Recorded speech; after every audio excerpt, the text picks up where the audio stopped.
Hello, everyone, and welcome to the Indiana State Police Roadshow. I'm your host, Sergeant John Perrine, the Indiana State Police Public Information Officer for the Indianapolis District. The Roadshow is brought to you each and every week by the Indiana State Police Alliance and Cops for Kids. And you know, I just realized I forgot something so important in the last show, and that is Tom Trial is back. He is back. I am so excited and glad to have Tom Trial back, because if you are a big fan of the Roadshow, and I know there's a lot of you out there, you've noticed the quality of the video hasn't been so great the last few months, and it should be better. Tom's got us looking good. He's got his setup here much better than recording from an iPhone like I was doing. But anyway, thank you, Tom, for all your efforts. We're so glad to have you back. So glad you're healthy, and we're ready to go here. The Roadshow is brought to you by the Indiana State Police Alliance and Cops for Kids, a subsidiary of the State Police Alliance. The guests once again today, Sergeant Brian Walker, the PIO from the Fort Wayne District, and First Sergeant Ron Galvez, the Assistant Commander of the Assistant Chief PIO, the Public Information Office down at headquarters. Good morning, John. How are you? I'm doing well. Good. This has been a really strange time, and what we're going to talk about here is the pandemic, the COVID-19, and how it's affected the Indiana State Police and our different communities, and kind of our day-to-day business. So, Ron, have you ever experienced anything like what we have the last couple of months? You know, in my 50 years on this planet, never. There's nothing that even remotely comes close. I know that in the past they've talked about SARS and MERS and some of these other viruses and things that have gone on globally, but the way that it has affected how we live here in central Indiana, northeast Indiana, across the United States it's unbelievable. It just, sometimes you still can't wrap your head around the fact that it's, even though the businesses and things are, the state is opening up, we're still in the middle of this. Yeah. You know, and but yeah, it's nothing in my lifetime. I think back to late February, and I remember specific conversations. The first hints and rumors that the NCAA tournament may be played without fans was unreal. Like, there was no way that was going to happen, you know? And then, poof, wow. Right. Things are canceled, things are shut down, and before you know it, we're all staying at home. You know, and I had tickets to the men's Big Ten basketball tournament here with my father-in-law, who drove down from Michigan. You know, we were in our hotel because we got a place downtown, and the first night, when we were inside the arena for about halfway through that very first game on Wednesday night, is when they made the announcement that the next night's games on Thursday were going to be played without fans. And people had already known, because that information was spreading out across social media. So we knew before they made the announcement, and then it snowballed from there. Just snowballed, because that was the same night NBA player had announced that they shut the games down. And then it caught like wildfire after that. And wow, what a couple of months it's been. And it's important for everybody to know that it's not over. It's not over. We're not saying that it's time to come out of hiding. We want everybody to continue practicing the social distancing, good hygiene, obviously, washing your hands. It's amazing to think that it takes a global pandemic to teach people how to wash their hands. But maybe if anything good can come out of it, it'll be that better hygiene for people washing their hands and creating that distance a little more. You know, the communications aspect of where we're at nowadays compared to back when SARS, H1N1, everything was going on in the past, definitely has had a huge impact on on society's ability to get information, respond to that information, and act accordingly. We happened to be in Florida for spring break when all this kind of started, before we shut down and all that took place at the end of March.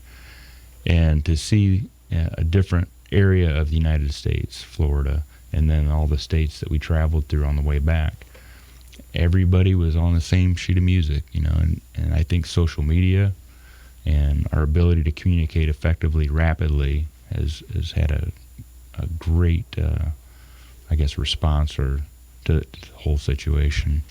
Yeah, everything is just so awkward now. You know, go to the grocery store and you wear your mask, and and I never liked anybody standing directly behind me in line at the grocery anyway. So it's kind of nice that, but the X is on the floor, and you just wonder if this is the new normal, or is there going to I think, and I'll ask your opinion too, is there's going to be a combination in the future of the way it used to be and the new normal. But I'm not sure that we'll anytime in the near future going to see just back to complete normal.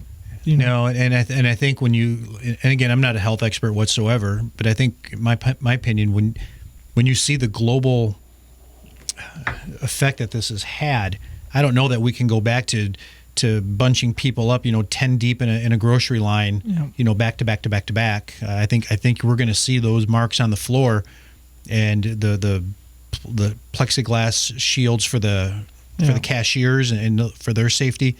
I don't know that those will go away.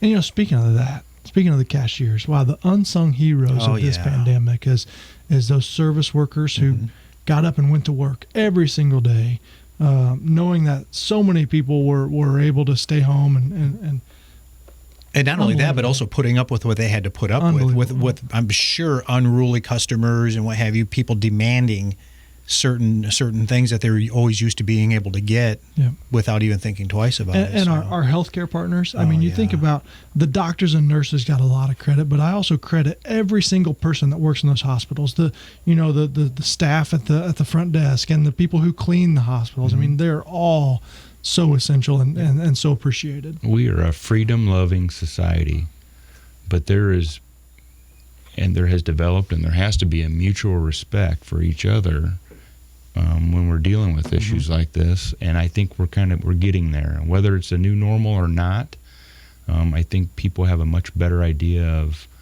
how they need to be more concerned for each other, and how we go about our day-to-day interactions in order to keep each other safe. And so there's a whole bigger, deeper meeting than we always heard. We're all in this together. And that nothing could be farther from the truth. As Brian said, having that deeper appreciation and respect for one another. Because again, if John Perrine isn't doing his part, people think, well, that's kind of like voting. Is one vote going to really matter if I don't go out and vote? Yeah, it really could. It really does. It really could have that ripple effect, the butterfly effect, if you will, in many respects. I'm typically an optimistic person, and there's one positive thing that I really took in during the last 2 months, and that was it almost seemed like bonus time with my family.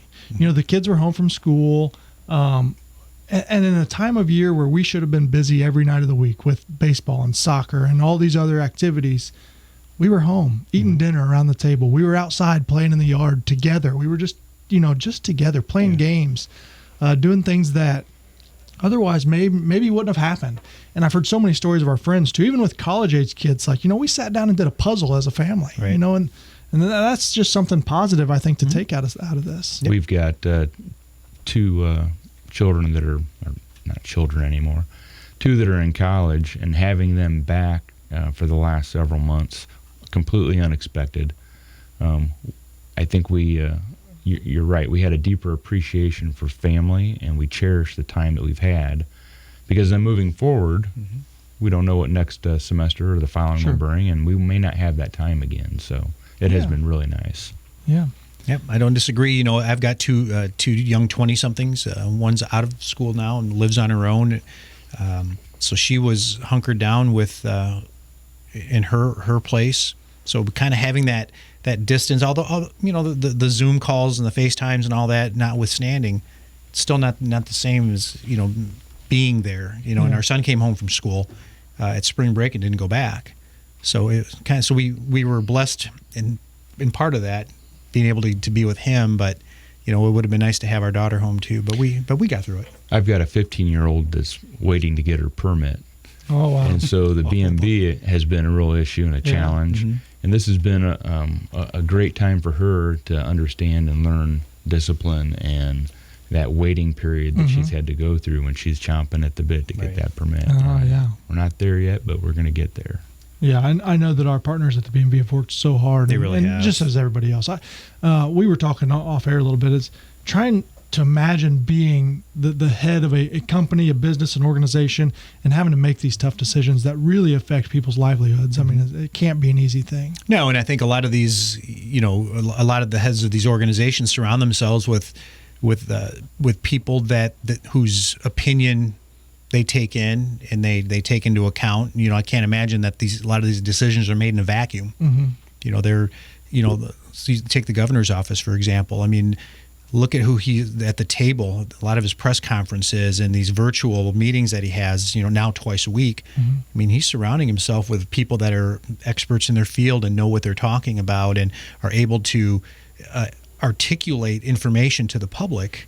And so I'd like to think, I know our superintendent does, he takes in information from all different angles before he says, okay, this is the direction and this is how we're going to unroll this. Because I give him credit.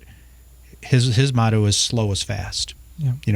If we rush right out there and do something rash, the ripple effect could be, what if we have to, now what if back it again? What if we have to shut the state down or shut down our communities again? What kind of effect is that going to have? So taking baby steps as we unroll this thing. Let's talk about the Indiana State Police during these last 2 months, because we have gotten some questions about, how are you doing things? And without going, we've had to get pretty creative with mm-hmm. our patrol techniques, mm-hmm. With meetings, presentations, things like that, that we've navigated through. But we've asked our patrol troopers specifically to really get creative and increase their visibility. Right.